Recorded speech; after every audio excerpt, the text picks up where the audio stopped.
Hi, everybody. I wanted to come on and talk to you about using AI to help write IEP goals. This is just something I'm really passionate about, find it super helpful, and I think it's where we're headed in our future.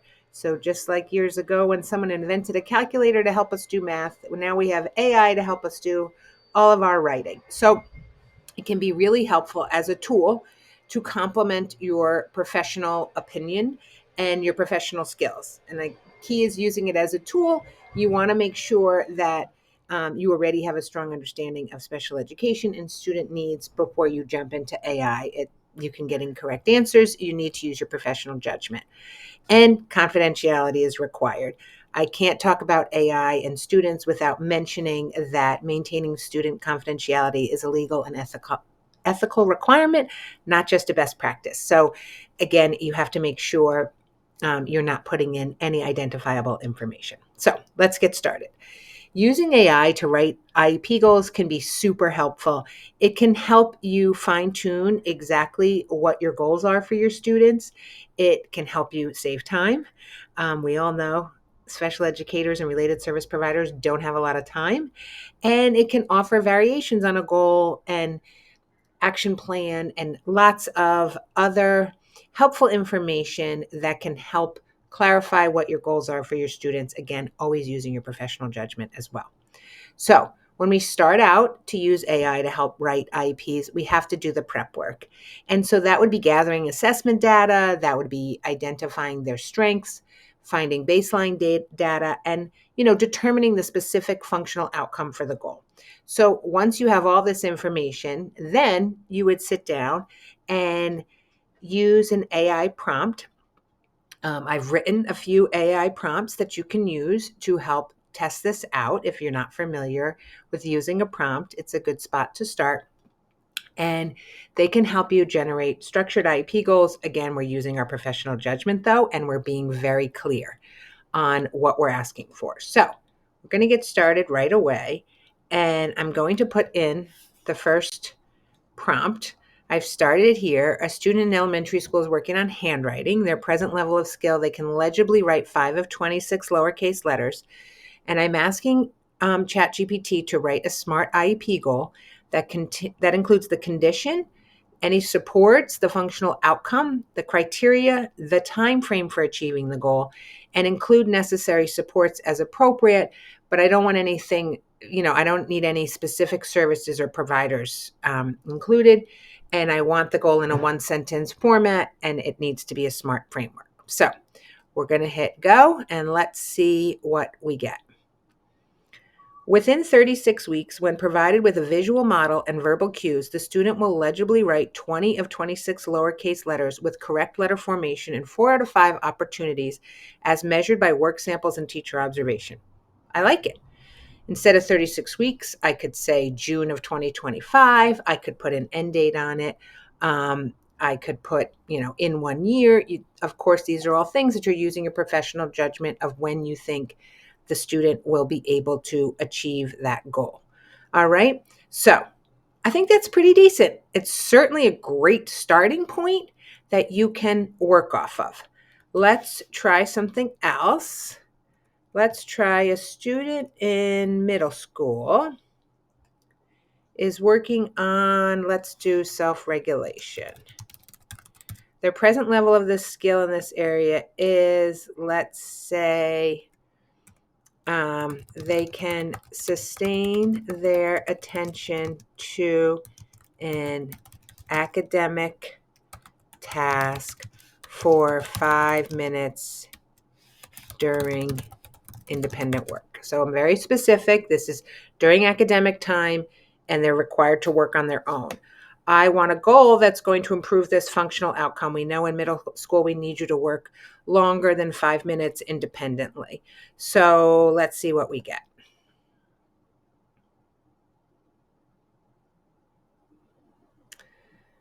Within 36 weeks, when provided with a structured checklist and self-monitoring strategies, the student will sustain attention to an independent academic task for 15 minutes with no more than 1 redirection and 4 out of 5 opportunities. Okay, I like it. It requires the checklist and the self-monitoring strategies, and 1 redirection and 15 minutes. There's a lot in that goal. I might want to reduce how much I'm measuring in that goal. So I might want to decrease the time so that I don't have to worry about the redirection piece, that maybe they can do it in 10 minutes without redirection. So I think this one's a little hard to measure it for sure. So if you wanted to get more specific, you could. But it's also manageable depending upon the student that you have. So there's 2 examples of generating the goal. Once you have a goal that you like, let's see what ChatGPT might suggest for supports and instructional strategies. So, based on the IEP goal provided above on self-regulation, suggest appropriate accommodations, supports. We're going to do it for this one. So this just helps you create a further action plan for the student. So we're going to provide a written or visual checklist. We might use a timer or a visual cue. These could be possible accommodations: a quiet work area, preferential seating, movement breaks, choice of work format, headphones or white noise. When these accommodations are listed, this is certainly not something you'd want to say, okay, all 7 accommodations. You want to look specifically at each accommodation suggestion, and you may have other ones that you already are considering for this student and whether they're suitable for this student. Of course, we never want to blanket give out accommodations. It's not great for long-term success and long-term independence. And you want to talk to the student. We're talking about a middle school student here. You want to teach them some self-advocacy, and you could go over some of these accommodations with the student. Do you think this would help? Do you not think this would help? And I think when they play a role in helping to develop the IEP, you really can get some more buy-in and engagement from the student. So here are some supports that you might choose to use: self-monitoring tools, visual schedules, cue cards, check-ins, peer or teacher support, and here's some instructional strategies. Again, these aren't all going to go on the IEP. It's just an overview of a plan, an action plan related to this goal. So to give you an idea of how you could help the student achieve the functional goal. If you're in a consultation model of providing perhaps a related services, a lot of this information could be really helpful to help you support the teacher. Okay, so that's an example of moving on to the third prompt. Now we're going to try this third prompt. Sorry, this is the third prompt. How are we going to collect data on this goal?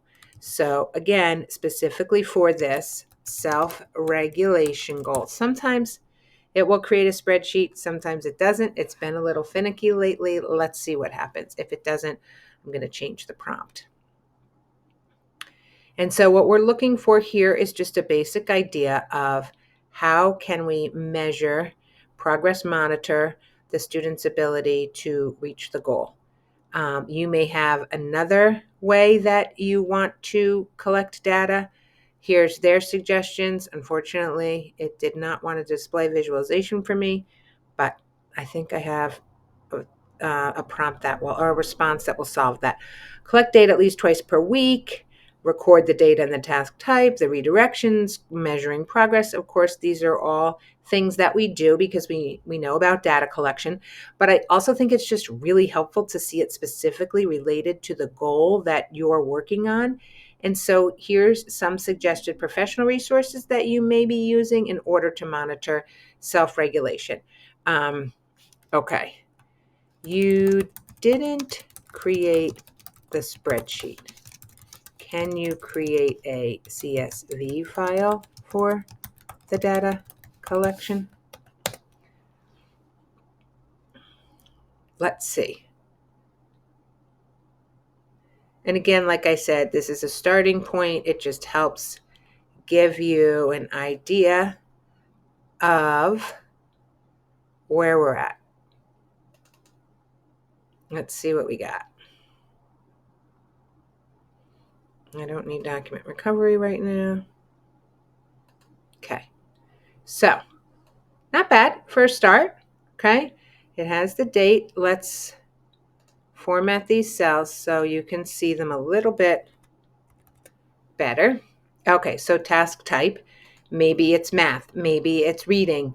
We're going to document that there. How long? Let's get this so we can read it all.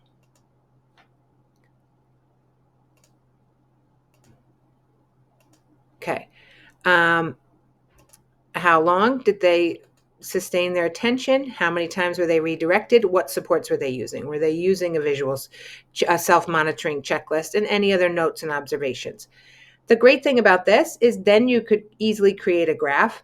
So task type, say you have, math or English, number of redirections, 3, 4, 5, and you can look over the course of time, how they're succeeding there. You could compare it to duration of sustained minutes. You could compare how many minutes with the number of redirections. So there's a lot of different graphs you could use just with these 3 things here. So again, that took, 15 seconds. Pretty good for creating data collection on a specific goal. Okay, we all know that creating the present levels of performance can take a little bit of time. And here we're going to ask it to, based on the IEP goal provided, I'm going to add in here self-regulation just because we're sticking with that one for now, right? A present level performance. Now here you would definitely, sorry, my dog is barking. Here you would definitely want to include some of that information, maybe the student's strengths. You're going to list it here. The identified deficit for here, we're just going to let it rip and see what it comes up with for our imaginary student. But you could provide more details so that this present level of performance is more specific to your student. So again, we're making sure we're not putting in any confidential information. Student demonstrates emerging self-regulation skills up to 5 minutes. They respond well to structured support. Ability to re-engage with tasks, identified deficit, struggles with sustaining attention. Again, we're talking about that. The functional impact, I really like this and how it affects their classroom participation. They may struggle to keep pace with peers, experience frustration. So it's just kind of stating how is this affecting them in the classroom, and then why this goal is important, because it will improve their independence and learning tasks. I mean, that is just so important. So again, it's just a helpful way of giving us a bird's eye view of why is this goal important for this student. Then this prompt I find super helpful is we're going to put this in and ask for a strengths-based statement for parents that helps kind of explain why you're using this goal. It would be great too, if you're in a consult model, you might want to change this prompt that you want the strengths-based statement for a teacher so that they can understand why you think this goal is important in the classroom. Of course, you're probably collaborating with the teacher anyway to write the goal, but just something to consider. Child is developing important self-regulation skills. They respond well to structure. We've noticed when they're engaged and interested, they put in great effort, show motivation to complete their work. Again, you can edit this if it doesn't pertain to your student. Right now, they can sustain attention for about 5 minutes. To help them build this, we're setting a goal by using structured strategies. As they develop this skill, they will be able to complete assignments more efficiently, participate in classroom activities with greater independence. I mean, how awesome is this letter explaining to parents, what you're going to be working on to reach that goal? So I think it's just a great system that you can use very quickly to help fine tune that IEP goal. You can make it a SMART goal. You can, bring out some ideas of how you want to provide any sort of accommodations or modifications or an action plan to reach that goal. And then we're talking about present level of performance and then a strengths-based parent statement so that everybody's on the same page of what we're working on and it's clear what the functional goal is. So I would love to hear if you try out the prompts. You can go over to the blog, and if you sign up at the bottom, there's some examples here so you can see. And then if you sign up at the bottom, it will give you a printable format of the article where the 5 prompts are. Okay, and you can copy and paste them and give it a whirl. I would love to hear what you think. So visit your therapy source or comment below and let me know how it works for you.